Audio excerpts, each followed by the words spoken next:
বিসমিল্লাহির আজকে এই কর্মশালায় আমাদের মাঝে উপস্থিত রয়েছেন খুলনা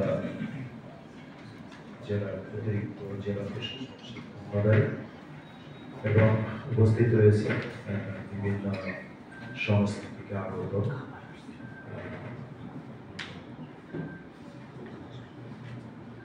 লাইব্রেরি যেটা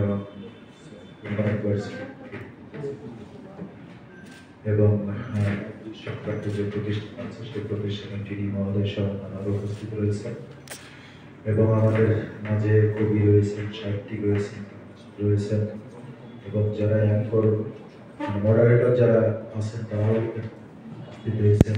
আমাদের রেডিও এবং থিয়েটার এবং টেলিভিশন এখানে আছেন। তো আসলে আমার কথা আমি মাঝে মাঝে বলে গেছি, আপনাদের সঙ্গে শেয়ার করেছি।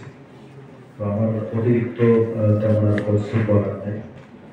যখন আপনারা যেটা বলেছেন শেয়ার করেছেন আমি সেটার সঙ্গে করেছি, করার চেষ্টা করেছি।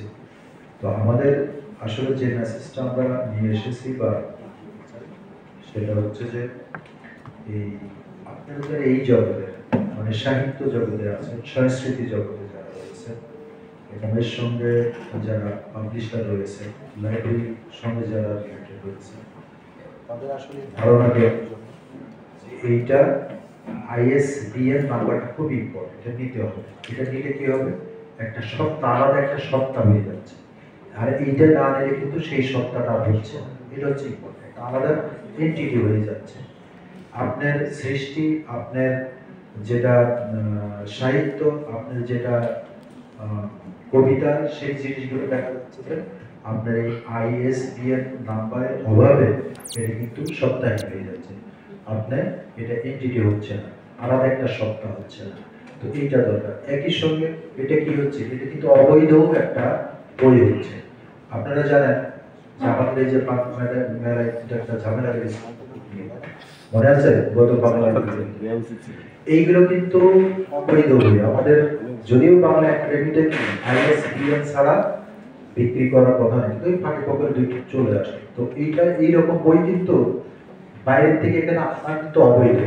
আবার আপনি ধরেন আপনি একজন কবি বা সাহিত্যিক বা কিছু লিখেছেন গুরুত্বপূর্ণ কোনো বিষয়ের উপর, এখন কলকাতা বইমেলা হয় না, এখন আপনি কলকাতা বইমেলায় দিবেন, ওইটা কিন্তু আপনার অবৈধ হিসাবে গণ্য হবে যদি ISBN নাম্বার না থাকে। ধরেন আপনার একজন বন্ধু আছেন USA, আপনি একটা বই লিখেছেন ওখানে পাঠাবেন, এটা কিন্তু অবৈধ বই হিসাবে থাকে।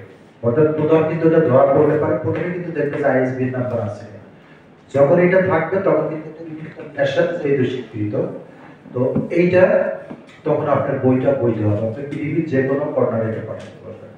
এইটা আসলে নেওয়া খুবই জরুরি। এবং কি কারণে জরুরি, আইনে এইগুলো বলা আছে, আইনে এগুলো যেহেতু বলা আছে এগুলো নিতে হবে। এবং এটা কিন্তু একদম খুবই নামমাত্র একটা ফি আছে।